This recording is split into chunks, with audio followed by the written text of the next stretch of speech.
two teams still searching for the success that they found back in spring, SK Gaming and the Unicorns of Love. We're going to start by taking a look at the lineup for SK Gaming, still looking for their very first win of the split. Freddy122, Svenskeren, Fox, CandyPanda, nRated, and their coach Lucas Schenke. Now, as said, SK Gaming has had a lot of troubles finding success so far in the season, in the current meta. Actually, last week we heard from Fox in one of our features, and he said, well, I feel like the game's over before I get to do anything because it's very focused on decision-making and lane swapping, so I feel like we can't get there in the meta. And according to Svenskeren, they won't find success in the jungle either. In the jungle, you can really only perform as good as your team.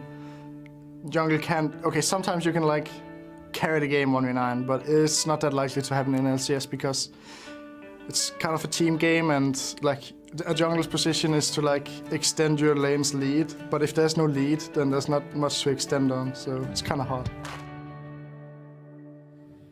So, well, that is then Fox out and Svenskeren out when they feel like they can't put any pressure on the game. Signed, what do you think of that statement by Sven?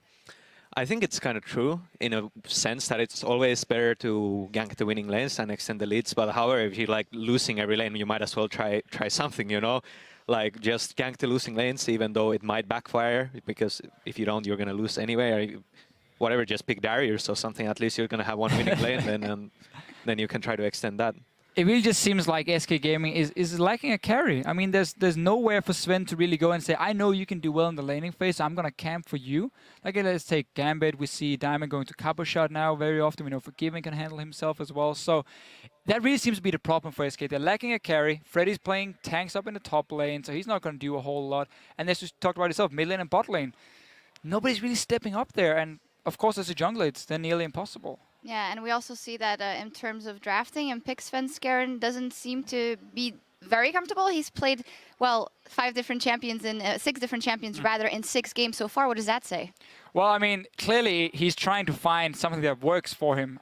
We saw him in the start go only for like Lee Sin in Italy and like completely ignore the Cinderhawk ones, which I think is a big mistake. If I'm SK Gaming at this point here, I know it's boring to say, but like a Sivir composition normally works pretty well. Try and aim for like a big team fight, 2 tanks. If Freddy wants to play tanks top lane, get a Cinderhawk jungler for Sven, and then try and just like brute force your way in these big 5-on-5s near dragons and so on, just to give you something. Because clearly right now, you don't have anyone who can win his lane on his own and be a big carry. Yeah, I also think like Svenskeren is one of these players that seems to slump a lot. Like at the start of last split, he was like godlike, and then at the mid, he was pretty much useless, and at the end, he was really good again. Now he's not really doing anything. Came out, and then it went downhill. Yeah. Yeah, we'll see what happens in this game, because looking at the red side of the stage, it is the Unicorns of Love with Vizicsacsi, Kikis, PowerOfEvil, Vardags, Hylissang, and their coach Sheepy. Now, they are playing the same as the last split, 3-3 then, 3-3 now. But when you're rookies and you're in your first spring split, that is forgivable. But for us, we've looked at comparing them to H2K, who have chosen a different trajectory, are also rookies in their second split, and seem to have found more success, where UOL is stagnating, if not doing worse. Decision-making, like shot calling, is really what's so different between these two teams here. Both of them have, you know, plenty of carries. We talk about how SK is lacking one. PowerOfEvil, Vizicsacsi, and so on for Unicorns of Love has shown they can win games for them.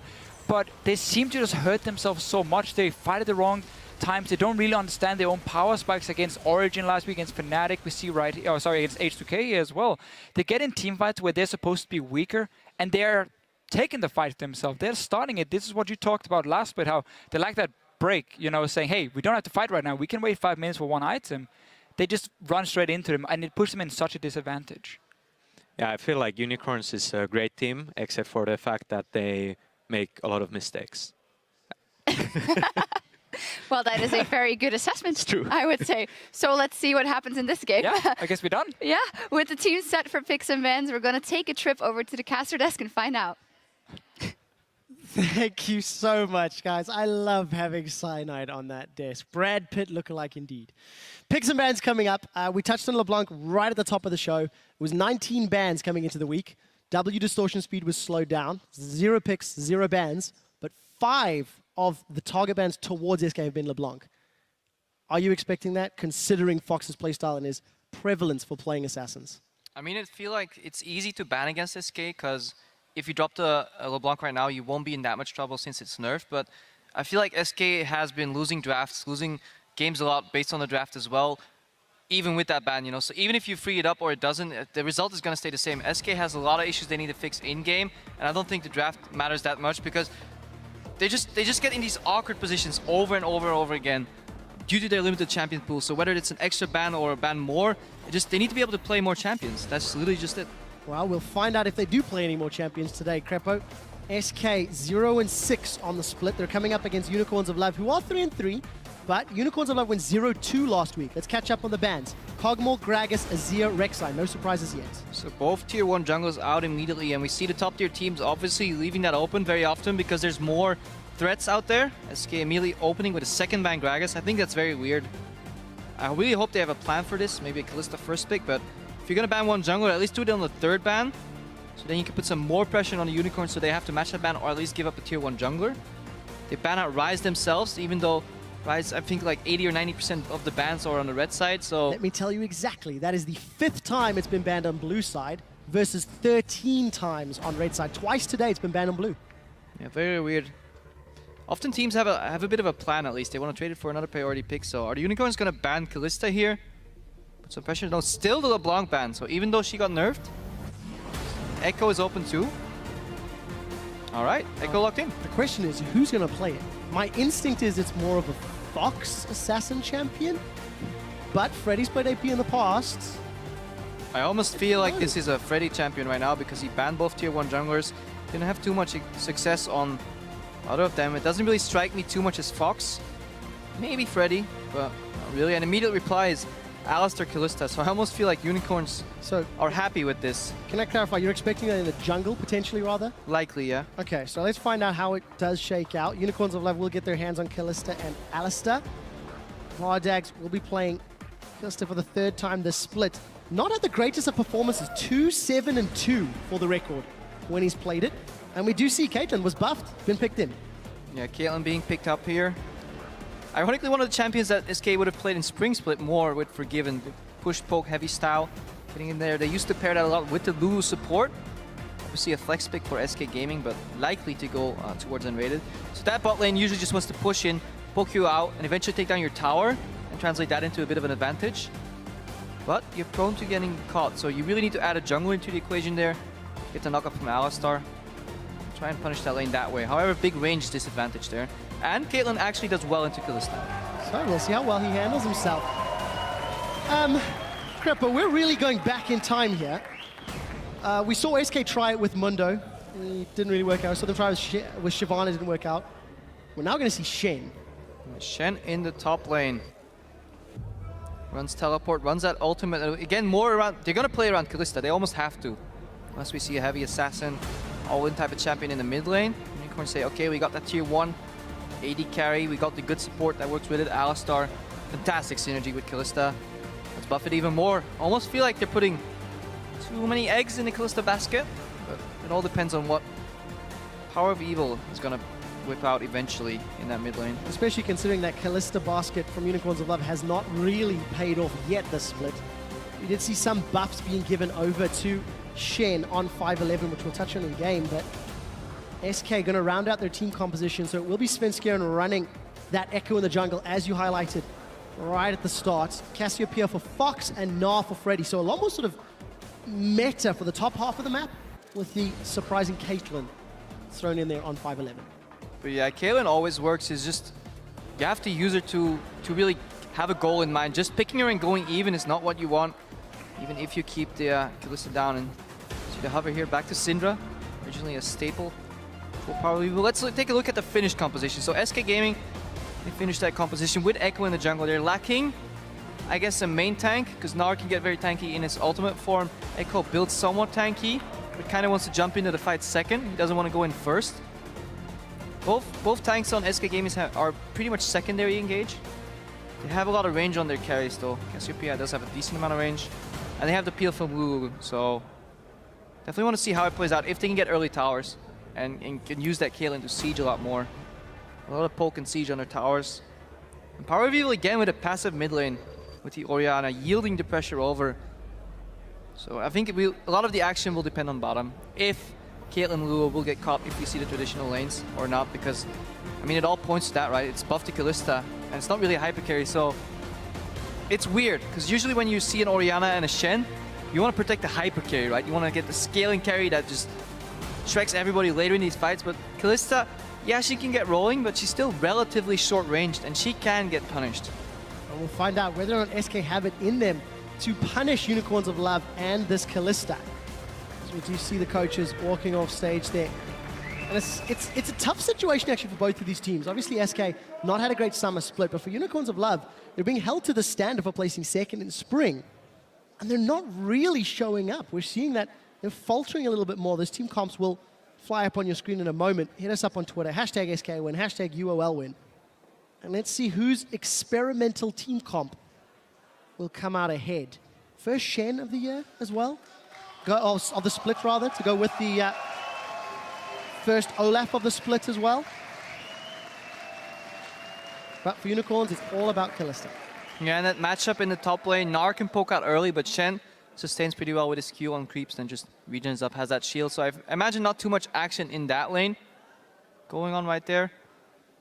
And then, yeah, how's it going to play out? You know, passive in the mid lane, Orianna against the Cassiopeia. I would feel like it's in favor for the Cassiopeia early in terms of pressure, in terms of damage. But the last time I saw that matchup, I think it was Xpeke playing it and going completely even slightly ahead in CS. So wondering if we see a repeat of that, or if Fox can actually pressure out PowerOfEvil now, win that lane and get some advantage. Because then you have almost 3 lanes having pressure for SK Gaming. And that's where Svenskeren usually thrives. When his lanes are pushing, that's the way they played back in Spring Split. Every single lane was pushing. This opened up the enemy jungler for Svenskeren. He could chunk out the enemy jungler and then move towards the lane and get the advantage. Get 1 tower, get 2nd tower, try and snowball it that way. But we've seen a distinctly different SK Gaming so far. But it hasn't been working. Definitely not yet. And we'll see whether or not the laning phase works out in favor of SK. I'm hearing that it is an audio-related issue on stage at the moment. So our QA guys are looking at that. We can just touch on the fact that Shen, some of the changes, of course, reply to his passive, going to be coming in a little bit more frequently, getting some of the additional damage up, and then the Shadow Dash as well, going down in energy cost. So being able to stand united into a team fight and then use that dash to try and lock people up. I think there is a whole lot of CC on the side of Unicorns of Love between the Alistar, the Shen, the Lee Sin, and you can do multiple things with that CC, right? So let's see how well they coordinate, because I kind of feel they've not had the greatest coordination in summer. I mean, yeah, Shen is obviously one of the prime ball delivery systems with a taunt flash. But you have to land it. You can actually dash through multiple targets in a fight if you taunt 2 and then hop to the next one and get multiple taunts up, then drag them towards the Shen and get the Orianna ulti off. It's a beautiful combo. If it fails, however, in a bit of trouble. That is for sure. Going back in time, we've got all of the old Fnatic on stage. We've got a 2013 ball delivery system combination on stage. And the fans are definitely in favor of the Unicorns of Love. As we loaded up, we just saw that sign. Tickbox is for wrecked. Who will get wrecked this game? Vote on Twitter and let us know. It looks like we're going to get standard lanes for the time being, or, no, let me reread this. Unicorns grouping themselves up, maybe going to push into SK's jungle. Candy respond. This is very weird. Connects, but I don't see the follow-up for this. Find the support of nRated. Okay. So Lance doesn't connect, but not needed. Look at the reply from SK. They're going to get some deep vision of their own, and we're all just going on a summer holiday through the jungle, it appears. Yeah, very weird level 1. But let's take stock of what happened. Some deep wards from Unicorns of Love and the reaction wards from SK Gaming. So Caitlyn does have a big range advantage on Kalista, and usually Alistar has issues dealing with a double range bot lane. So while Alistar Kalista is very potent at killing people, if they can get the CC down, they do have a little bit of trouble. You know, laning against double range, and they can get zoned around and poked down eventually and then prevented from going all in. We saw it earlier as well with Gambit playing Forgiven on the Corki, Edward on the Bard, double ranged against an Alistar lane, poked him down eventually. But if you get caught and the Jungle Jones, then you get blown up immediately. So bit of a trade-off. Well, we'll find out how well SK can perform, because right during picks and bans, you talked about them looking to play more champions. This is Svenskeren's 7th jungler in 7 games. First time in that. First time we've seen Fox on the Cassiopeia this summer. Obviously, first time for Candy on Caitlyn. First time for nRated to lose. So 4 of the 5 roles playing champions for the first times. This split. We'll see whether or not it works out. So there, he did see the Krugs as well as Grom taken. Both duos return to lane. Yeah, both in slightly suboptimal fashion, but guess people are tired of that. I'm tired already. of hearing that, Crap, Exactly. Can But- always do it better. It's PvE. I think that's fair. I think we've got the ability to talk about it. nRated's going to eat the pulverize there from Hylissang. Instantly as Candy and nRated ding 2. You can never challenge the push with the Kalista Alistar lane, and this is where we see how well Unicorns will deal with that pressure. Neil level 2 push coming out from the Caitlyn Lulu, and they want to poke on her tower. And they want to avoid the gank from Kikis. That's their bread and butter. Deny CS right here. We'll see if they can keep the Kalista down. Already 11 to 3 CS. He has to pick this up on her tower. Look what happened. We'll keep our eye on it. Hylissang's going to be helping out just a little. He's actually started Ancient Coin on that Alistar. Not going for the Relic Shield, which is an alternative. We did see in the mid lane, Kikis is hanging out. Potentially help PowerOfEvil. PowerOfEvil did go flash and cleanse. That's a flash forward. Flash for flash trade, and Fox, instant reply. I almost don't like that flash from PowerOfEvil because it basically tells Fox you have to flash out. If I flash aggressively, I will never do that unless I know it's going to be killed. So it gives an easy flash for Fox. I would have rather seen Kikis just try and connect the Q somehow. Force the flash and get a flash advantage. Trading flashes on the gank seems a bit of a waste of time here. Svenskeren double buffs right now. Had a good start. And then again, down to this bot lane because top lane's even CS, you know, they're just poking each other down. They have enough sustain. Nobody's gonna die there. Don't have any deep wards just yet to threaten with teleport, so CandyPanda and nRated there. Want to get down the tower, but the hard thing is playing against an Alistar who still has a flash is you can get pulverized flash and knock back into the tower, and then Kalista can follow you and hop, hop, hop, hop, and eventually Ren execute you.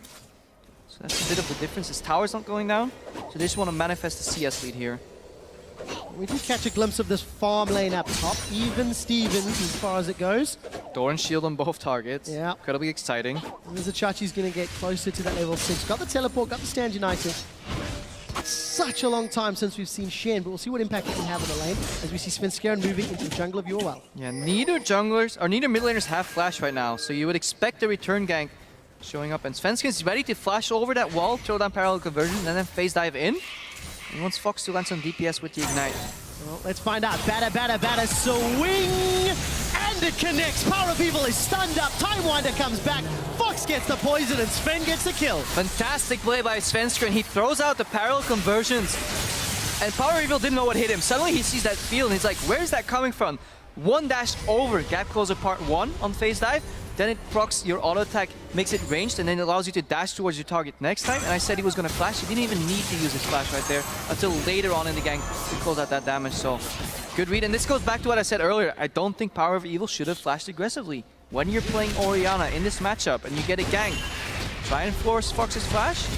Because if you use yours first against a hyper-mobility jungler like Echo on Svenskeren, then you're asking for trouble. Well, out of the 6 games leading up to this, SK had actually given up first blood in 5 of those games. So this is a nice confident play here coming out of Svenskeren, his first blood of the split, and something that's been lacking from Sven on his team. And if you look at the draft the Unicorns have, it doesn't play well under pressure. If you're ahead, sure, you have a lot of openings, but if you're under pressure with this very telegraphed composition that's based all around Kalista in the early game, I guess it's very easy for SK to read this. So if they don't allow wards behind them for teleports, if they stay wary of the Alistar Pulverize and then the Lee Sin follow-up, then they should be fine because they can just use their range advantage, pressure down some CS, eventually get that tower. Kick is hovering around on the bottom. Hylissang's flashing. He's pulverizing. He's headbutted nRated after nRated flashes away. Here comes Kikis. Candy's going to 90 caliber net backwards, and Kikis is going to get the Tempest and cripple. It's turned into a snowman before he has to turn away. That gank was as cold as ice because it didn't yield anything, and Sven's invading. This is a misplay from Hylissang. I don't really see that much. Q flash was good, but he tried to weave in one extra auto attack before he used the headbutt. And then that allowed nRated to flash to the other side of Alistar. Of course, the headbutt's still going to come out. Knocks him into safety instead of knocking him towards the Kalista. And Kalista can no longer use the Panther to hop forward, close the gap, and yeah, Kikis comes in too late. And now this is the one weapon they had in the bot lane. That's a threat. If you survive the pulverized flash, you're good. You're good for the next 4 minutes. I can imagine Unicorns of Love tower on the bot lane is going to fall a lot lower right now, that they don't have that aggressive potential anymore. But this is good for SK. So, very, very good start. 1,000 gold up. They've got first blood. They've avoided the first gank. Freddy's back already. Has picked himself up that pickaxe and did not use teleport to get back to lane. So, in theory, may be able to follow Vizicsacsi stand united if needed. And we see CS, again, even or in favor of SK. So, good start for the team. It's currently 10th in the European LCS. And the pressure advantage is on Fox's side. He's clearing these waves before PowerOfEvil can do it. Usually when you look at Orianna, you say, yeah, she has wave clear, but she doesn't have the pressure to do it first, especially against the Cassiopeia, not when she's behind. So pressure on the top lane from Freddy is not. He has the range advantage. Pressure in the mid lane from the Cassiopeia on Fox, because he has the wave clear advantage. And then pressure in the bot lane of double range versus melee ranged on short range Kalista. Triple pressure for SK with an aggressive jungler on Echo. This is the way they like to play in Spring Split. To go back to their roots. We'll see if they can keep this pressure up. Svenskeren is going towards that Cinder Hulk, like we've seen Airwax building from the Copenhagen Wolves. Freddy with that pickaxe is landing auto attack after auto attack. You can see just how effective Shen is, sustaining himself with that Vorpal Blade and feint. Now you can send in Svenskeren first, get the aggro, and then Chrono Break out, reset it. Freddy, not sure if this is the right approach. This is how you used to deal with globals. Instead of doing a gank and getting counter ganked by the global coming to you, you take care of the global first. Something happened. Not good. Nothing happened. Freddy misses that Gnar. As we did actually see Kikis. He hopped over into the Baron pit. Hung out for a little while, actually. Didn't really move in quickly enough. And now, Svenskeren has backed away. He's in his jungle. Chachi, is this going to be a flash dash? You might see a taunt flash coming out right here. He's posturized. Freddy can read this. Let's see if it connects. There's the hop into flash. And all Kikis had to do is wave hello. Yeah, I'm here. Freddy dashes out. And I think this is good for SK still. That should have been more. I really feel right here, Chachi could have used his flash aggressively to get the dash in and just taunt it up. And look at that tower, as we said earlier. Once that threat from the pulverized flash combo is down, CandyPanda still has his flash. There's not enough damage on Unicorns of Love's side. He can safely move up and whittle down that tower. The Unicorns are crumbling under the pressure. Well, they are down around 1,000 gold. That tower should fall shortly.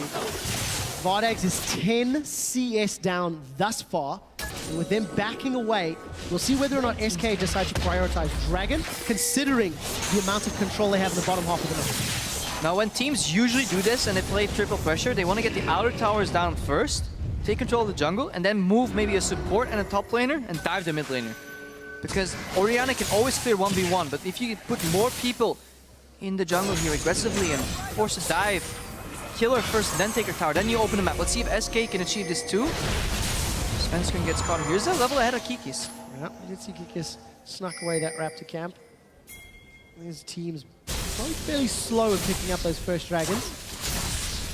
We'll see how they prioritize it. Jungler going mid. We did see nRated hovering around the mid lane, but after placing some wards, it's back to when Svenskeren, I feel, has done a good job of applying pressure in the jungle. Because every time we see him, he's in, UOL side of the map. And this goes back to the draft. Triple pressure from SK. All lanes are pushing. This is really easy. Because normally when you're in the enemy's jungle, the enemy's gonna arrive first if there comes a battle. But because all the lanes are pushing, Svenskeren will always have the support of his teammates. And it becomes very telegraphed when the Unicorns want to stop him. If he gets caught, you can always chrono break back out. Kikis with this warrior enchant ends up winning that trade. But doesn't really result in anything after that. So neither of the teams actually went for that dragon. As you talked about, Crepo, more focus on the towers. CandyPanda goes back to push out his lead. He's touching the fact that Sven is now in a little bit of trouble. He gets knocked all over the house. Chrono breaks backward, flashes over the wall. Kikis ward hops, and Chachi sinks in the Vorpal Blades. Svenskeren with his best impression of a ping pong ball. Good roam there. Like he should have flashed out defensively. Thought he could chrono break out of it, but yeah, good capitalization from Hylissang right there. They know SK's bottom lane is not pushing hard enough. They're not putting pressure on the objective, so he opens up the map. He starts roaming. Gets a kill. This is good. This breaks the tempo. SK, he's diving. Hylissang's got Unbreakable Will, and he's thrown the button down. Freddy gets killed. It's Chachi Shen. Shen, that is 2-0 at 12 minutes. Yeah, SK dropping the ball here. That's such a good start. All the means to snowball it, but They simply let the enemy support walk into the jungle, get a kill. Their top laner is still under the tower. We saw both of those guys in the jungle. Didn't come as a surprise. They're allowed to walk in, headbutt, unbreakable will, and simply take down Freddy while he has teleport. I feel this is a big mistake from SK Gaming, and they're not capitalizing anywhere. They're not taking any cross-map objective. Well, no dragon, no towers. Cripper, with the good comes the bad. You can't have an aggressive Svenskeren in the early game from Spring without having a greedy, farm-heavy Freddy like in Spring. Stuck around just too long, ends up alone, getting a kill, and he's used TP, so eventually Chachi will have it first. Hylissang is going to head but he has his Shen. Rise up. Parallel convergence does not connect. Svenskeren and Fox now looking to play out. They get knocked up. Fox is still holding on to that petrifying gaze. Chrono Break has now left the threat zone from UOL, and the fight is carrying on. Vizicsacsi, he did use Stand United, however. Yeah, but you were touching that. Yes, you have the greedy Freddy here in the top lane, but what SK used to do is, if you aggro on one side of the map, and SK will take a cross-map objective on the other. Forgiven was always pushing in the bot lane. Fox was always trying to push in the mid lane, and if you put resources towards one lane, they will just kill you in the others or take your objective. This didn't happen.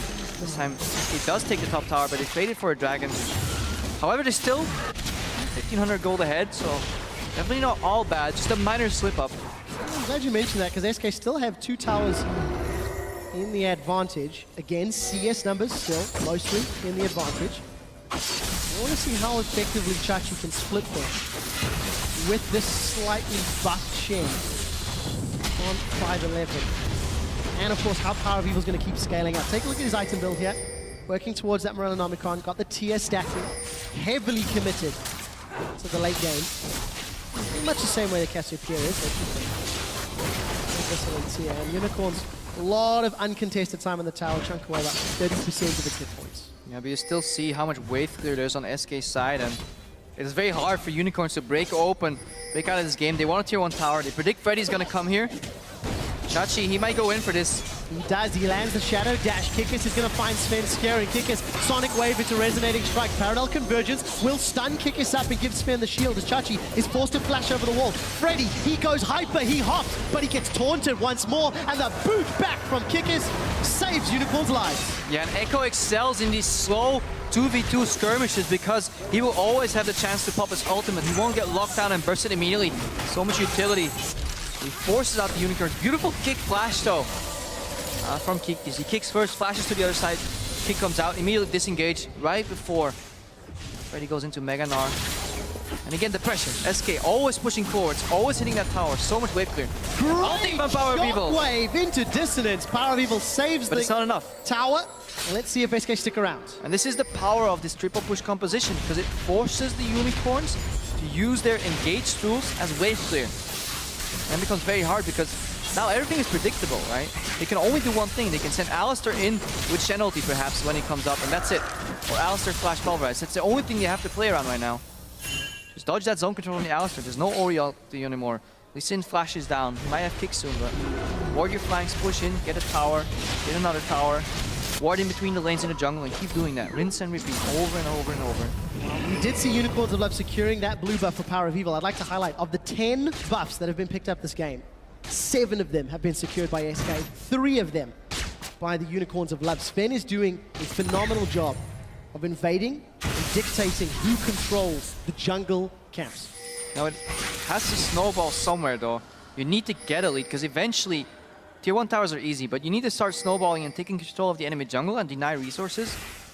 Otherwise, if you scale into the late game, you might get caught off guard here by the hard engaged. You know, Alistar flashes in, Chachi can town flash, then one good shockwave can decide his fights. And Hylissang for a fight. Oh, he's going to headbutt, then pulverize. We are going to see the parallel convergence. It's going to at least give a shield to Sven, but it's a kill credit to Vardags.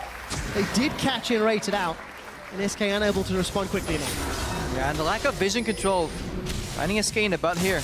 They want to take control of the jungle, but they had lost the vision control there, so they have to be careful walking in. Because CandyPanda is alone on the top lane, and with nRated down, and with Freddy alone in the bot lane, then if you get one of you guys picked off, suddenly your wave clear and your pressure crumbles. Good group from the Unicorns. Got one tower. Have they stuck around too long? Parallel convergence is coming out. Shockwave only catches Fox, but the petrifying gaze locks up Unicorns of Love. Here comes Freddy with his frozen mallet as Kikis goes down on the back line. Svenskeren is going to use the chrono break out to safety, and Vardags flashes. We do see the ace in the hole blocked by Hylissang. Going to end up trading 2 kills to SK Gaming in reply for nRated's life and the tower. CandyPanda is going to be happy to secure that one. A little bit of greed by both teams here. SK overextending. Getting caught trying to get vision. We will take 1 tower, but then they got that tower because they had a numbers advantage. But if you keep pushing onwards, then eventually Freddy's gonna flank. Eventually people will come in again. They lose the fight and then they sacrifice another tower. So back to square one. 2,000 gold lead for SK. 17 minutes, 45 seconds. We do see that Fox has already upgraded to that Archangel staff, so that will get closer and closer to Seraph. PowerOfEvil's finding that his first big ticket item in that Morella Namica. Kikis may have found nRated once more. That's a lot of damage. He's going to get the help of PowerOfEvil and will continue to chase before stepping on that Yordle snap trap. He's going to follow through with the resonating strike. The chase is not over. nRated's running low on mana. CandyPanda, he's going to get taunted up by Chachi, knocked up by Hylissang, shut down by PowerOfEvil. Kikis doesn't have the boot yet, has used it, is going to get ignited, but gets the kill before going down, giving it over to Freddy. 1 for 2, as Unicorns are now a little split up. Crepo is still going on. Hylissang, no unbreakable wing. He's going to get a shockwave from PowerOfEvil, but that will did not help out. Unfortunately, the corpse of Alistair is just going to get in place. Now all of a sudden, Vardags is down. Everybody is out of position. Vardags is peeling in reply, but he's got the damage. Nobody could kill him. I think a little fortunate to get away with that one. So much chaos, but almost with no goal in mind. And it all started with nRated getting caught, and this was a downfall of SK Gaming in many games as well. They just didn't have the proper vision control. They don't have it now. They try to get it, but they overreach. Look at all those wards that Unicorns of Love have. They spot what's going on the map, but nRated tries to walking. Only sights on his team, and he gets caught for the 2nd time in a row now. Hunting these fights, and then they keep on fighting. But why? There's no objective, no tower, no dragon. It's complete opposite of what we saw in Fnatic Origin. They're showing different in standings here. Vig's coming up, Unicorns have the position, have the vision, and SK don't have that pressure built up right now. They need to push in all the waves and then keep the Unicorns locked down. Then they have the advantage, but they're losing momentum, and if they can't start pushing, and the group from Unicorns is so much stronger, you said it. So much engaged, so much crowd control. And they're using the tools effectively so far. 20 minutes, still only 1,000 gold down, but Unicorns look to be securing their 2nd tower shortly. They've got 2 dragons to back it up. They're sort of moving through SK's jungle, despite all of the jungle work that Svenskeren had put in place during the laning phase. And I feel both of these teams are lacking something, especially in the shot calling department. I mean, we saw a good start from SK Gaming, but they're a little lost right now. And Unicorns as well, they have this democratic system that CLG had in the past as well, and we all know how that eventually ended up. Doesn't quite work anymore. You need that dedicated shot caller that puts the pawns on the field and just sends people in the right direction. Considering the way the map moves, I think Rooks may actually be better units to compare them to. As we see Freddy trying to move backwards. Stand United coming in from Vizicsacsi onto Freddy. He's been ignited, he's been taunted. He's going to go Mega Gnar, survive a little while longer. Look at your minimap. SK's coming in. They've got some backup. Freddy may be able to get away with this one. He's going to jump onto Hylissang. Used the Gnar already. Fate's Call pulls Hylissang out. Now Chachi's going to get caught out by that Time Winder of Sven. Freddy's still in the thick of things. nRated unreally just able to do a whole lot. Freddy's going to go down shortly. Svenskeren jumped into the fight. He's chrono breaked out. And Vizicsacsi's now getting poisoned by Fox. Twin Fang into Twin Fang. Shockwave only catching the support, but Unicorns will be relatively happy for that. They've got 1 kill. Kikis, he follows through. Sonic Wave into Resonating Strike and attack into Dissonance. You see the parallel convergence will apply that slow onto at least Vardags. Chachi decided not to flash after throwing down the dash, but Hylissang does. He manages to pulverize Fox up in the air. The attack, the dissonance, Kikis goes in, he goes out. These fights are just as messy as the decision. Can't flash. Catches Candy and gives Unicorns a sweet treat. PowerOfEvil once more, looking for a pair of snakeskin boots. Doesn't find it this time round, may find a tower instead. I think I counted about 3 or 4 aggressive flashes that ended up not quite working out, but eventually one does, and Vizicsacsi, beautiful taunt flash here, but yes, sloppy fights on both teams, a lot of action, really fun to watch, but eventually the Unicorns come out on top, a little more controlled. Okay, let's watch that again. The engage on Gnar, who's allowed to go into Mega Knight. I feel like this ultimate is wasted from Lulu. You can use that so much later. If one of your targets gets caught, you know, you can send Svenskeren in, get him up alive. But he's tanking, but there's no counter damage, so his tank ability is wasted. Good pulverize combo here. He was like, he knocks Vardy out of the air, so he's the first one to fall. Then the reset, shields from PowerOfEvil. In these slow fights, he can keep shielding. Eventually, nRated gets caught. Not too much, and people can disengage here, but SK still wants to fight. Even though they're a man down, they still want to fight. They feel like they have it what it takes, but then CandyPanda steps into the wrong zone. Now they're behind. Chachi could have flashed here, but decides to hold it. Watch it, double combos. Fox's disengage ulti doesn't connect. Kikis goes in, is like, oh yeah, I'm into deep, flash out. Now you'll see PowerOfEvil flash in here. He gets a kill, he immediately translates that into an aggressive flash, and then realize, okay, that might be a little bit too deep as well. So a lot of wasted flashes almost, I feel, on both sides. The end of it all, once the chaos has started, it's Unicorns that seem to be reigning in the control. They thrive in chaos. So you know what we've learned, all right, 24 minutes in, is that both of these teams have gone through their sprints with styles of play. The same sort of strengths and weaknesses. And Unicorns now, for the first time, in the gold lead, they're even on towers. They've got a dragon lead, they've got a kill lead. With a pretty good itemization, and Freddy's gone mostly damage. A little bit of HP in both Cleaver and Mallet, but that's not a tank. Let's be honest. In contrast, you've got a Shen, Annalise, and an Alistair to try get through. Yeah, a lot of zone control for the Unicorns in these fights. I just have to commend that they didn't crumble under the pressure. They found that opening. I think it was really crucial when Hylissang ended up roaming and catch Svenskeren at his wolves. Later on, dove Freddy on the top tower. I think that was a crucial moment of this game. The Unicorns finally got some breathing room. Were allowed to get into these late game teamfights. And you see PowerOfEvil. He went down for the first blood, but 3-1-1 right now. He needs time. He needs like 2 or 3 items, and then his shockwaves, you know, and his orb is going to do a lot of damage. And he's almost getting there. And we'll find out if they can, Peppo. SK got a lot of damage on this inner turret. There's about 1 minute and 10 seconds till Dragon pops up. A number of wards sitting around the Baron on the top half of the map. And both teams have secured the outer turrets only. You can see the Baron stats there. Neither team having a great record, but neither team sitting particular high on the tables. And the reason this triple push style used to work for SK Gaming is because amidst pushing all the lanes, they would go back and take a dragon. Take one more dragon, take one more dragon. Eventually, they had a triple dragon threat, more mobility, 4 dragons, 5 dragons eventually. But right now, the Unicorns have both of these dragons, so they're comfortable. They gave up their T1 towers, but they don't really care. They have a split with Shen right now that's really hard to deal with, but he can always arrive in these fights. Stand united, teleport. They have a lot of wave clear in the mid lane right now to ruin that tempo for SK Gaming because PowerOfEvil finally ramped up. He can clear waves in like 1 or 2 shots.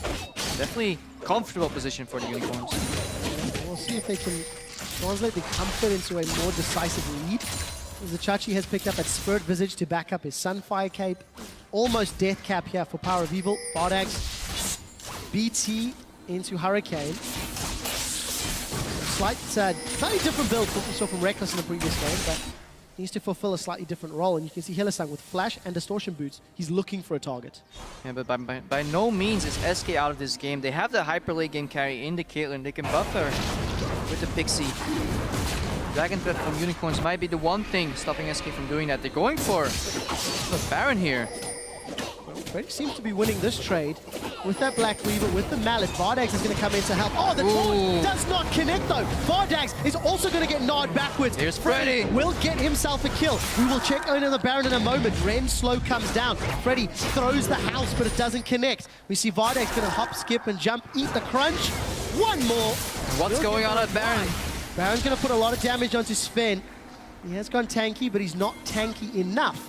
And it looks like Unicorns of Love trade 1 for 1, but they stop Baron. Yeah, Vizicsacsi really needs that Thorn Mail before he can start dueling Freddy. Black Fever combined with the Gnar passive proves very difficult for Chachi to split push him in. That's one good thing for SK Gaming here. And as I said before, the late game in the Caitlyn, if CandyPanda can eventually get his Phantom Dance to finish, get a couple of more items, get peeled for by the Cassiopeia, you know, by the Echo, by the Lulu, he can deal a lot of damage in these fights. In addition to that, eventually Chachi will get so tanky. You know, he'll get a Thorn, he'll get these 400, 500 AP Orianna shields. Definitely gonna be some interesting fights. Vardags stacked up so many auto attacks into Dragon. That is number 3. That is the mobility that we keep talking about with that third buff. But it's still only a hair's lead. 1,000 gold at 27 minutes is not particularly massive. And we saw Freddy, when given enough time, he can eventually get to Chachi. You have to feel he's not going to get that much time. Very many opportunities. Yeah, he can definitely take on Chachi in a 1v1 scenario, but when it comes to team fights, Shen brings a lot of utility. You know, that shield stand United, keeping somebody alive, and then a taunt, combining with Flash. Freddy at the same time, if he can stay alive, get into Mega Gnar or Flash, can prove crucial because Orianna is a bit immobile. She gets caught by Gnar, so is Kalista. We do see Unicorns. They've initiated and we didn't even CandyPanda's down! CandyPanda.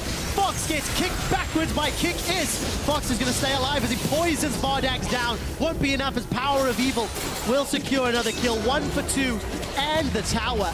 You just have to feel that was a flash taunt. They punish SK and they get the objective. CandyPanda caught, and that's exactly what Unicorns want and exactly what SK does not want. Their main damage dealer together with Fox goes down, and eventually they switch to Fox. The Unicorns identifying the right threats, and they're going in again. Well, we'll see what Kikis can do this time round. He's going to get gnawed up against the wall. Freddy's going to land the crunch on the wallet, brother. He's going to keep them under his spell. Chrono break defensively from Sven as Freddy is trying to hop away. The boomerang blade connects. He does manage to escape with his life. Unicorns are able to do more, but convincingly winning the fights. Yeah, SK managed to thwart the Unicorns right there, even in 3v4 scenario. So that bodes well for them, but they dropped their both carries in that fight. Let's watch that again. CandyPanda pacing here, and yeah, taunt flash from Chachi. This is the second time. Beautiful connect into pulverized combo, into Orianna ulti. And then, yeah, of course, when Fox uses ulti, he stuns some targets, but then immediately gets knocked. I feel like Hylissang's playing a fantastic game. Just like we saw in the Fnatic Origin matchup where Yellowstar did a lot for his team. Hylissang is doing the same thing and proving why Alistar is a tier 1 pick right now. I think it's important you bring that up because Hylissang has traditionally not done particularly well on Not Morgana. It has been his strongest champion by a very long margin. You know, he tends to fall back to the Thresh, to the Annie. This time around, putting up a great performance on Alistar. We'll see if he can help his team pick up the win. Svenskeren is going to jump onto Kikis, throws the Time Winder a little wide, but isn't punished too hard for it. The Unicorns continuing to push. Teleport and stand united for Chachi. He's down bottom. Yeah, both Chachi and Hylissang showing up big for the team here. Look at Hylissang's items as well. Finish the Talisman of Ascension. He's now building towards the Righteous Glory. He knows he can stay alive in these fights. And these fights won't get longer than 10, 12 seconds before they're decided. Unbreakable Will is enough for that. He just wants the movement speed, to speed up Shen, to speed up Kikis, to speed up himself, and get to these carries. He wants to get to Fox, he wants to get to CandyPanda. You see how effective the crowd control Unicorns have put together works this game. Knock-ups, knockbacks, knock-arounds, even a taunt thrown in for some good measure. When the fights happen, Unicorns are going to do relatively well. They're still 3,000 gold up. They're still only on that one tower on the inner mid lane down. And let's see if they can continue this siege. And CandyPanda going for the ultra late game Caitlyn build, opting for the Phantom Dancer over the Static Shiv.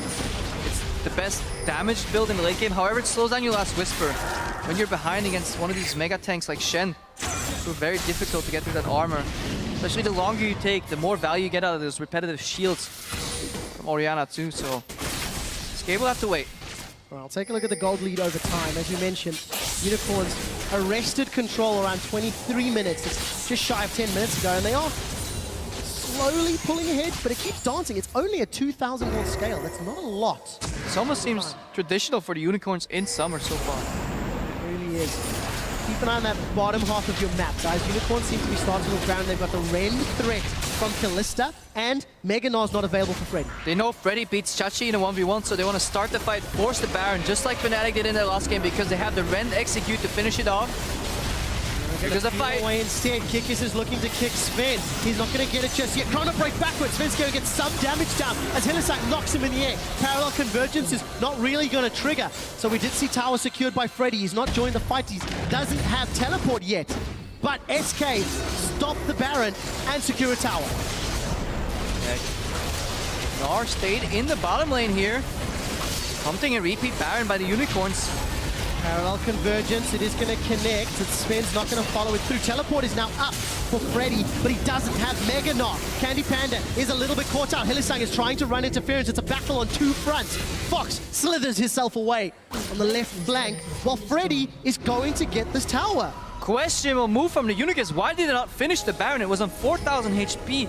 With the Smite when execute, that's 2k right there. So all they had to do was deal 2,000 more damage, get the Baron, and then he can trade it for the inhibitor. But beautiful play by SK here. They got an inhibitor for free. They might be doing a little bit too much here going for the Baron. And we'll see whether or not the precogs can help SK out. They got the tower a moment ago. They're going to get the inhibitor as well.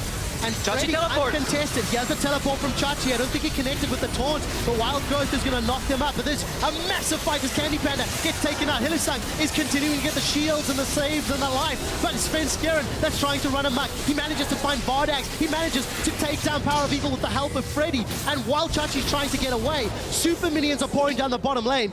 SK have taken control back. SK back in the lead right here with some really good shot calling. They used the fact that they leveraged the advantage that Freddy was stronger in a 1v1 than Chachi. Unicorns, they made the right move. Start the Baron and try and get everybody on the same side of the map. You know, take away that 1v1 potential from Freddy, put him in a team fight, try and win it that way. And they did it. Then they stopped. They went for SK and what was a questionable engage at first, but it was understandable. But then the second time, Baron was on 4,000 health and they opted to go for another catch instead of just finishing it off with the Ren. Good patience by SK Gaming though. Takes a lot of nifty moves to get out of there without dying. Svenskeren kept 5 members busy while Gnar. Look at that again. Now, this is where SK started the Baron. I feel this was risky because he had the threat of a possible teleport coming in from Chachi, but he doesn't connect with the taunt, and that buys enough time for eventually for Gnar to come in. Oh, sorry to interrupt you, but Kikis is going to find Freddy. Chaos of everywhere. Hylissang. TLDR, SK won the team fight, got the inhibitor, but now they've lost Freddy and will alleviate some of that pressure.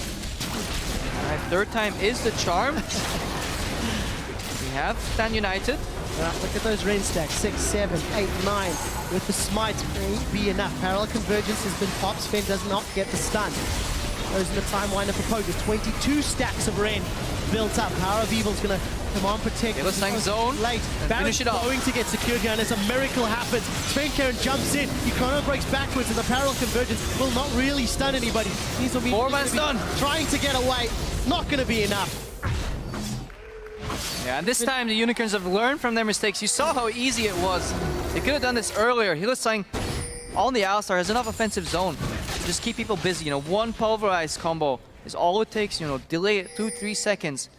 Ren execute the Baron and go from there. Sadly for the Unicorns and good for SK. Inhibitor went down in that trade earlier. This might be the extra pressure they need because they only have one lane pushing. Start knocking on those other lanes and try see if they can stall the Baron right now. Unicorns of Love give up the lead only to take it back. See if they can actually siege anything out. They still only have that one inner turret secured in the middle lane. And we've not really seen impression into SK's territory yet. Good adaptation here by nRated, displaying utility support, so he picks up Talisman of Ascension, picks up the Mikhail's Crucible, just wants to deny that crowd control effects from the Unicorns, keep his carry alive, and CandyPanda now finished Lost Whisper. He's getting stronger. Eventually, he'll start racking up a lot of damage, combined with Fox too. We would initially say a double threat composition now, but the damage on Freddy's Gnar is not to be neglected, so triple threat from SK. Definitely do a lot in these fights. PowerOfEvil is going to be able to secure that blue buff. Unicorn slowly getting some more control of the jungles. Yeah, while their Mikhail's is going to help against the taunt, it's not going to help against a whole lot else. Knock up from Fate's Call, knock up from Pulverize, Dragon's Rage, etc. So there's not a lot of cleansable CC on the side of UOL. They will sneak a tower though as SK didn't get it. Yeah, but a lot of that, what you just mentioned, is secondary engaged. Bar maybe a flash combo from Hylissang. It usually is Chachi going in first with the Taunt Flash. Then the follow-up comes. If you can cleanse that immediately so you can flash out of it, UOL might actually miss their secondary engage and prompt the return fight from SK. Svenskeren trying to start this one up. Kikis and UOL back away. Stand United is available as Chachi's pushing the bottom lane. Fox is trying to put some poison out on the side lane. He picked up that Rylai's a moment or two ago. SK is waiting on their flashes right now. CandyPanda almost has it. Fox almost has it. Then they can look for these return fights. Our flash in from Fox. Be big, combined with parallel conversions. Let's see, Freddy goes Mega Gnar. Unicorns do back away. Look at the bottom half of your map, guys. Chachi's pushing the inner turret. He's got Baron empowered minions that will go down very, very quickly. The rest of Unicorns of Love are keeping SK together. And remember, that's the lane with super minions that Chachi's pushing against. Unicorns just have to wait on the top lane. Wait for Chachi to push in. Let him knock on that bottom door. Then eventually, edge your way forward. Ball on one side, cow on the other. Move up your zone control. Give that short range Kalista a chance to hit the tower, but the return zone from parallel convergence is big. Well, we do see Thornmail was picked up by Chachi, and he's going to at least deal with Freddy in that 1v1. Tower is secured, and we see Svenskeren getting caught up by Kikis. The shockwave is going to kill CandyPanda. Fox is forced to get that heal from Mikhails and try and make his way out. Parallel convergence into a 4-man Gnar against the inhibitor. SK Gaming are digging deep, and they are finding what they need. Chachi, however, is going to taunt across most of the SK team, and they're trading 3-4-3. Top lane and jungler from SK are left, trying to run down the cow of Hylissang. Chachi is trying to do what he can up top. Hylissang's going to headbutt him away. Chachi and Freddy going toe-to-toe, but it's Freddy that ends up winning. Another tower falls, and the Unicorns of Love lose the fight, but get the objectives. Phenomenal synergy on SK's side. They should have always lost that fight. Two-man taunt flash from Chachi came in, followed up by the Orianna ulti, but somehow they managed to claw their way back into that fight. I believe that was a 3-man parallel convergence, 4-man Gnar ulti. Let's watch that again. This is a battle of wombo combos right here. Svenskeren's W is down, comes to engage, tower falls, and look, watch Chachi right now. Double combo from Hylissang, followed by double-man taunt flash. CandyPanda gets evaporated, so now you would think this game is over. I did. And I did too, but watch Svenskeren. Combos the ulti from Cassiopeia into parallel conversion, sets up for Freddy. Oh my god, what a wombo combo. Incredible play. This is what dreams are made of.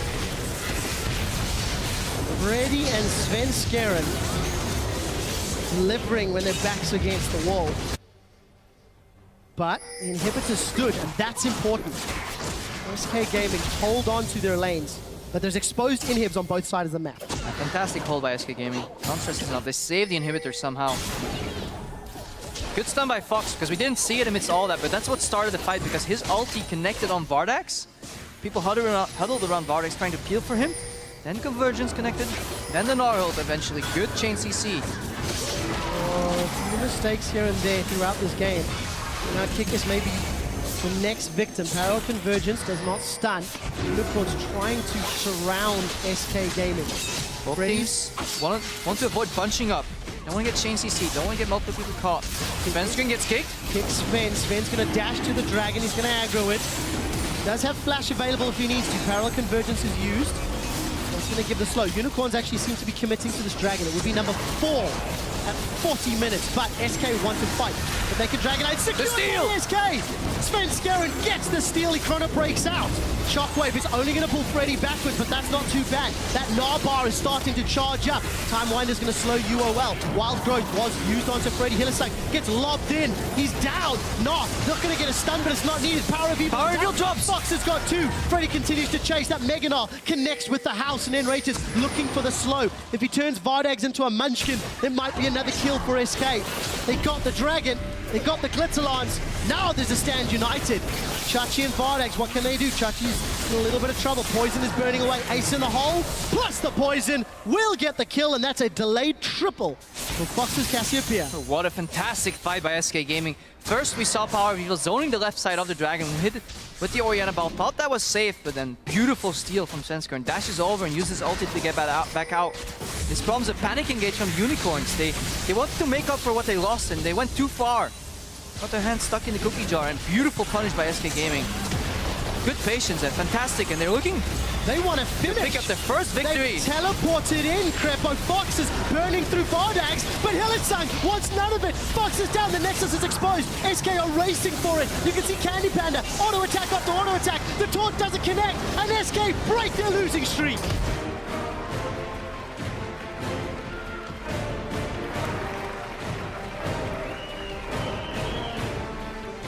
Freddy looks relieved while the rest of the lineup do look content.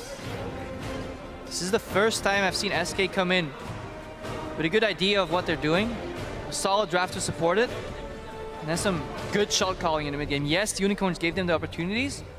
That's not SK's fault. They grabbed it with both hands, and a couple clutch moments in the game. First few minutes, you know, the first 10 to 15 minutes, triple push, triple pressure. Svenskeren, fantastic counter jungling. Translated a bit of a lull in the mid game, and eventually SK got behind, and then you had that beautiful standoff around Baron where Gnar was split pushing in the bot lane, and the Unicorns just refused to take that Baron. One time, second time, eventually they got it the third time, but by that time SK had already gotten an inhibitor. Speed up forward a couple of more minutes. Top lane inhibitor fight. Yeah, what a combo, what a wombo combo. I thought the game was over, honestly, right there, and then parallel conversions, 4 or even 5-man Gnar ulti. You can see the broken faces of Unicorns. Yeah, this is a tough loss. It is a tough loss, and it's not one that we talk about sometimes when you say, you know, it's not a clean victory. And obviously Hylissang, he has to be disappointed. Got behind early, mostly due to the draft, and found some really nice openings. Found Svenskeren in the jungle, dove Freddy in the top lane, neutralized that early game lead. But just, they haven't been progressing, the Unicorns. They seem to be stagnant on the same level over and over and over again. And yeah, they just allowed enough opportunities for SK to come back into the game.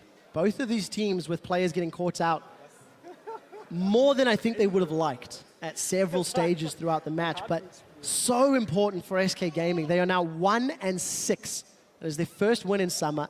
It is against Unicorns of Love, who are now 0-3 themselves in the last 3 matches.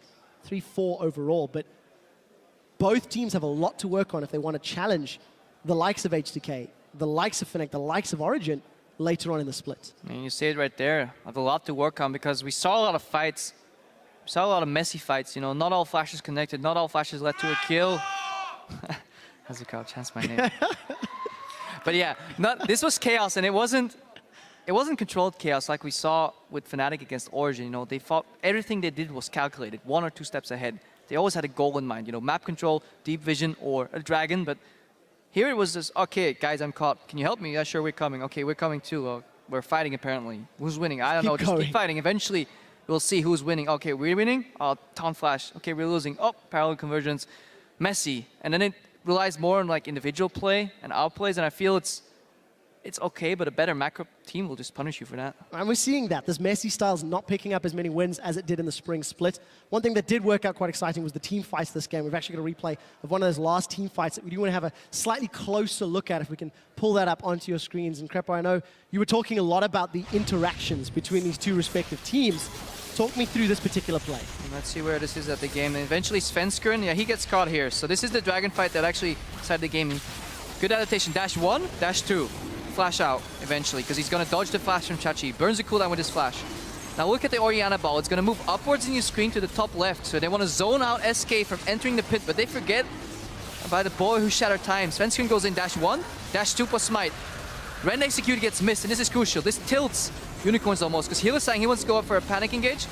CandyPanda flashes the follow-up, and now it's lost, you know. They've used so much of their offensive tools, but they keep fighting. The Unicorns could have disengaged right here, but they keep fighting. Then Freddy goes in with the Gnar ulti, then PowerOfEvil gets caught. Kikis comes in for the defense, but Fox punishes him with an ulti, and again, one of those fights where you could have easily stopped fighting, but because there's nobody saying, hey guys, we've just used 3 of our offensive tools, none of them connected, well, let's keep fighting anyways, and then, oh, we're dead, and oh, damn, our Nexus is dying, and then, yeah, game over. It sometimes gets frustrating using the same phrases over and over, but when they're true, you kind of have to. Shox coined the phrase during the spring split that the Unicorns of Love have an on button, and that's it.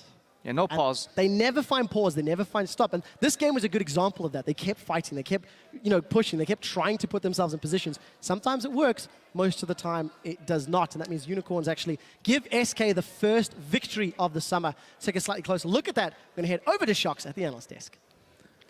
Thanks so much, guys. And yeah, the very first win for SK Gaming. Congratulations, Sven and CandyPanda. I don't know who of you wants to try and talk some sense into this game, because from our side, it looks very, very chaotic. Do you feel like you got kind of sucked into the madness versus the Unicorns? No, I don't think so. I think like the game was really weird because they always engaged us and we tried to like kite back and then win through that. So we were never like the active part in the game. That's why it looked like so weird, because either they won the engage, like they engaged us, and then the Na and Echo like killed their backline, or they engaged us, I died, and then it's like this really sloppy fight because we never like engaged them at all. Sven, how do you feel you come into play? Because obviously you went for the Echo. You do have the tools to engage, but you always ended up using them defensively. Do you feel like you could have done something differently, or? Our kind of weakness right now as a team is kind of like we're undecisive in like really starting the fight. Like in this game, we were always the ones to get engaged upon instead of us engaging, so they always chose the better fights, but in the end they chose the wrong fight, so we actually won. But as Echo, it's like really good as a tank because you just build full tank and you go in and tank a lot of damage, and then you can just ult back out and be like half HP, and then you can go in again. Yeah, you said you are indecisive, but I think it's actually Unicorns who were even more indecisive than you. Like, they were going for that Baron, but they didn't really know what to do. And meanwhile, Freddy is like very slowly pushing down turrets at bot lane, and they are just like, they have a Kalista, they're just not doing the Baron. Yeah, we were playing with fire there. Like, if we would have gotten caught there, then the game would be over. But yeah. In the end, Freddy made some really good decisions, and we actually have a replay coming up on the screen because you guys managed to fight back. Here's actually the turning point in that end game. Candy, maybe you can talk us through that. We can roll the clip as you guys end up defending this. Yeah, so right here, I'm just scared of the Lee Sin, like queuing me and then kicking me back, or the Orianna like flash ulting me. So I'm just playing defensive, then they go in and force the turret. So now I just remember I instantly die here because I get like flash taunted, and then I just get Ori ulted, and then I die. But Freddy and Sven get a really good catch on the backline, and then we just clean up from there. When Caddy died, I actually thought this fight was like lost, but then I see, oh, Freddy's coming in with like a huge Gnaul, so we could actually turn it around. Yeah, it's beautiful to see how that worked out, even though he died quite quickly. Yeah, that worked out perfectly. Yeah, and the casters were saying, why didn't you guys do that every time? But as you guys said already, lacking the decision making to get into this fight. And this is going to go on for a while, that ending duel. I do want to get back to something that we heard you say, Sven, in the feature beforehand, where you said, well, I don't really feel like I can make this much of an impact. You got to help snowball the winning lanes, but I don't really feel I can extend anything. Fox said kind of a similar thing, that he feels like he can't impact the game. How do you think you can mediate that? Because you do see here, if it goes well, Freddy and you together, and that combo, you can make fights happen and win those games. Yeah, and this game I wanted to try and like get Fox ahead because it's something we didn't really try and do the other weeks. And we actually got a kill mid, but we played pretty bad. Like, we didn't really gain anything from it, and I even died in my own jungle when it like shouldn't happen, and every lane was kind of winning this game, so I think it was just a pretty sloppy game from us. All right, well, but a win is a win, even though it's your first win. Maybe a final question for Candy. Obviously, you're rejoining the lineup. Tell me about the things, how they are going to progress for SK Gaming, knowing that this is only your first win after 6 games. Yeah, I mean, for me, after like losing the first 2 games in week 1, I lost like a lot of confidence. So for me, it's all about building that up again, because right now I feel like it's not a problem with me, but it's like with everyone that we're not confident enough to push our advantages, you know. So that's mainly about it for me, and I think the team in general. All right, well, you guys can take a lot from this win, at least. Congratulations. A win is a win for SK Gaming. In just a few minutes, the Copenhagen Wolves and H2K will square off in our last match to close out the day. Don't go anywhere, we'll be right back. Like, we should start a petition to get new chairs. No, Yeah, I'm in. no joke, this chair's like reducing my skill. Shockwave only catches Fox with a petrifying gaze, locks up Unicorns of Blood. Here comes Freddy with his frozen malice as Kikis goes down on the back line. Okay, nice. 3 seconds, 3 seconds, that's all. I can't follow. I can taunt CandyPanda. Coming. I shield you. I kill you. The Wild Growth is going to knock him up, but there's a massive fight as CandyPanda gets taken out. Hylissang is continuing to get the shields and the saves and the line. Forced to get the heal from Mikhails and try and make his way out. Parallel converges into a 4-man Gnaw against the inhibitor. Go towers. Nexus. Kill tower. Yeah, good job, guys. And SK break their losing streak.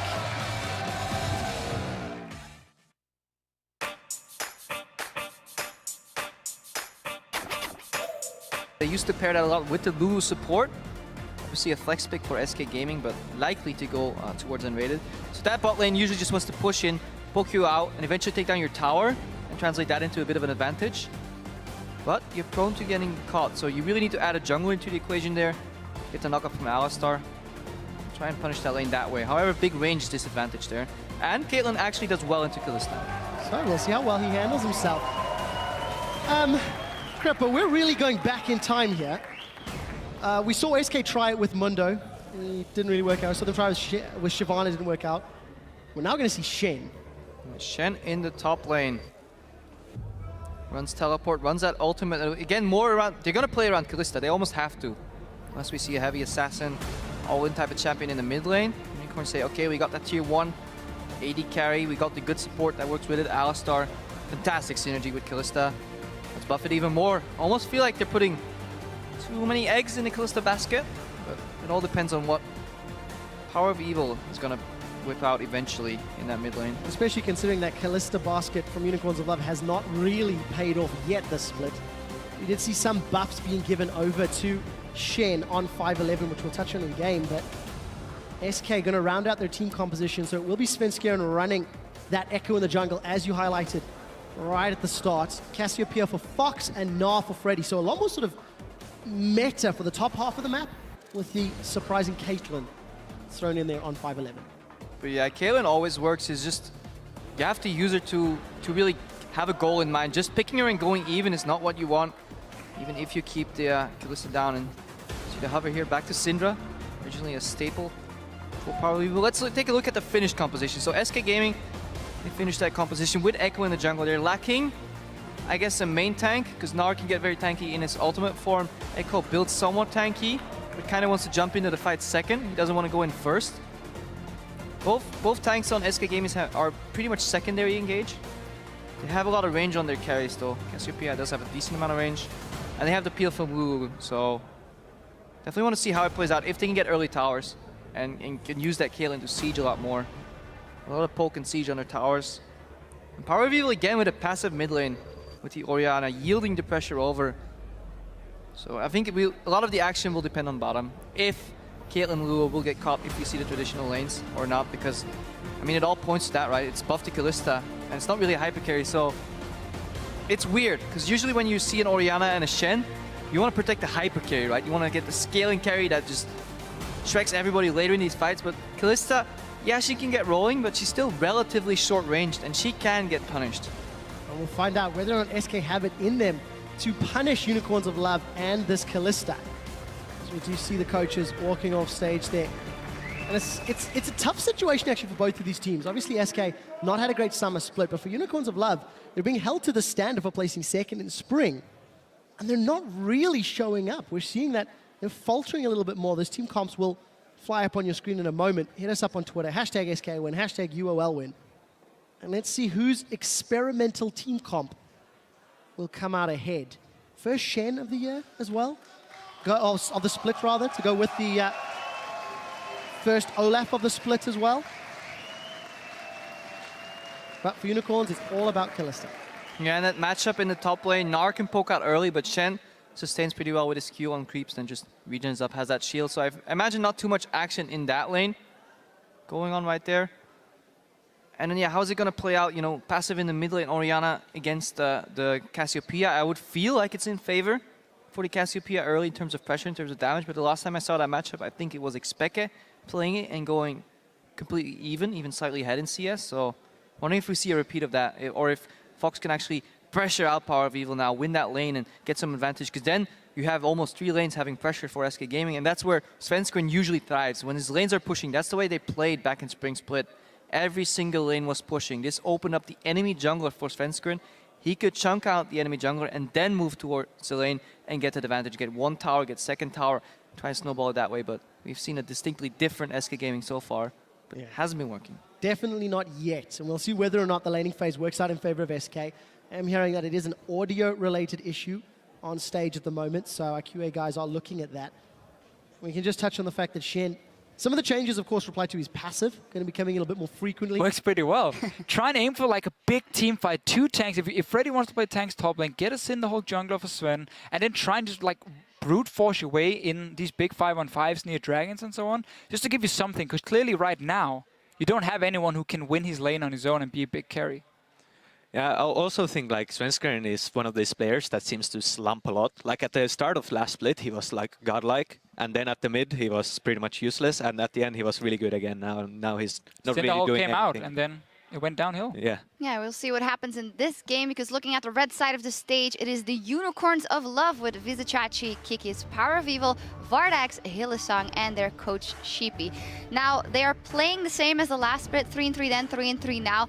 But when you're rookies and you're in your first spring split, that is forgivable. But for us, we've looked at comparing them to H2K, who have chosen a different trajectory, are also rookies in their second split, and have seemed to have found more success, where UOL is stagnating, if not doing worse. Decision making, like shot calling, is really what's so different between these two teams here. Both of them have, you know, plenty of carries. We talk about how SK is lacking one. PowerOfEvil, Vizicsacsi, and so on for Unicorns Love has shown they can win games for them. But they seem to just hurt themselves so much. They fight at the wrong times. They don't really understand their own power spikes against Origin last week, against Fnatic. We see against H2K here as well. They get in team fights where they're supposed to be weaker, and they're taking the fight themselves. They're starting it. This is what you talked about last bit, how they like that break, you know, saying, hey, we don't have to fight right now. We can wait 5 minutes for one item.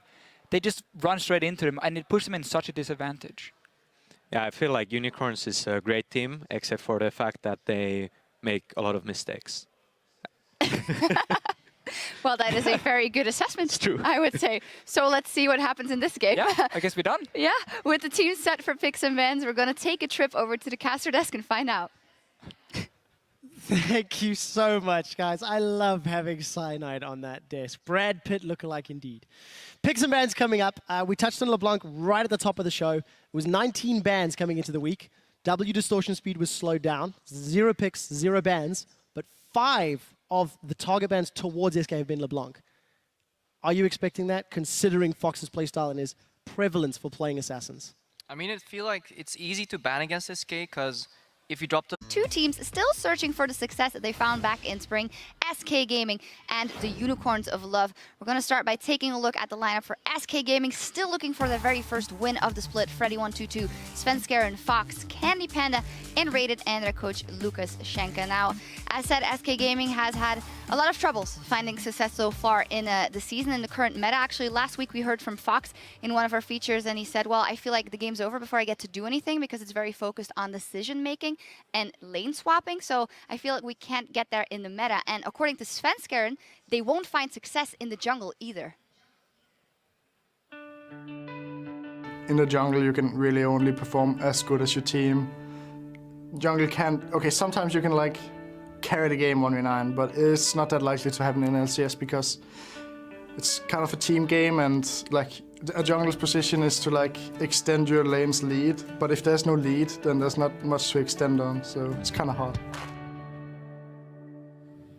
So, well, that is then Fox out and Svenskeren out when they feel like they can't put any pressure on the game. Cyanide, what do you think of that statement by Sven? I think it's kind of true in a sense that it's always better to gank the winning lanes and extend the leads. But however, if you're like losing every lane, you might as well try something, you know? Like just gank the losing lanes, even though it might backfire, because if you don't, you're going to lose anyway. Or whatever, just pick barriers or something. At least you're going to have one winning lane then, and then you can try to extend that. It really just seems like SK Gaming is lacking a carry. I mean, there's nowhere for Sven to really go and say, I know you can do well in the laning phase, so I'm going to camp for you. Like, let's take Gambit. We see Diamond going to Capo Shot now very often. We know Forgiven can handle himself as well. So that really seems to be the problem for SK. They're lacking a carry. Freddy's playing tanks up in the top lane, so he's not going to do a whole lot. And as you talked about yourself, mid lane and bot lane. Nobody's really stepping up there. And, of course, as a jungler, it's then nearly impossible. Yeah, and we also see that in terms of drafting, and pick Svenskeren doesn't seem to be very comfortable. He's played, well, 6 different champions rather in 6 games so far. What does that say? Well, I mean, clearly he's trying to find something that works for him.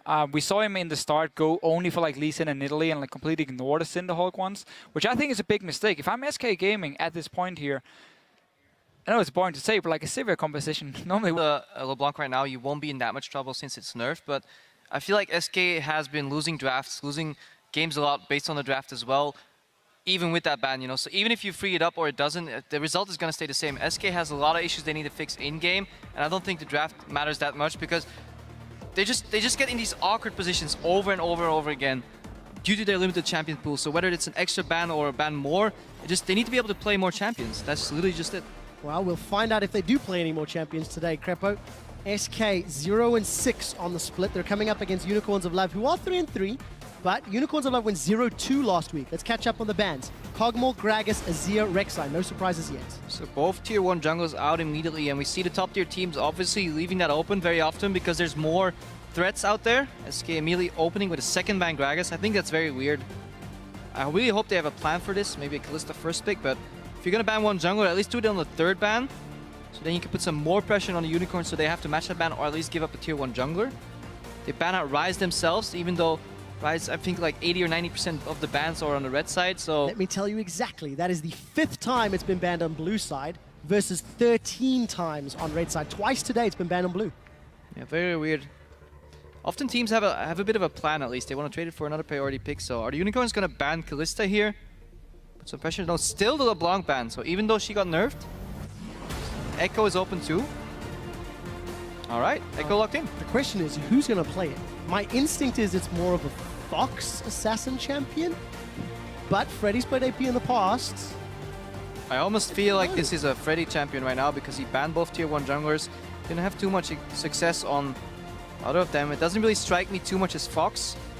Maybe Freddy, but not really. An immediate reply is Alistar Kalista, so I almost feel like Unicorns are happy with this. Can I clarify, you're expecting that in the jungle, potentially, rather? Likely, yeah. Okay, so let's find out how it does shake out. Unicorns of Love will get their hands on Kalista and Alistar. Vardags will be playing Kalista for the 3rd time this split. Not at the greatest of performances, 2-7-2 for the record when he's played it. And we do see Caitlyn was buffed, been picked in. Yeah, Caitlyn being picked up here. Ironically, one of the champions that SK would have played in Spring Split more with Forgiven. Push, poke, heavy style. Getting in there.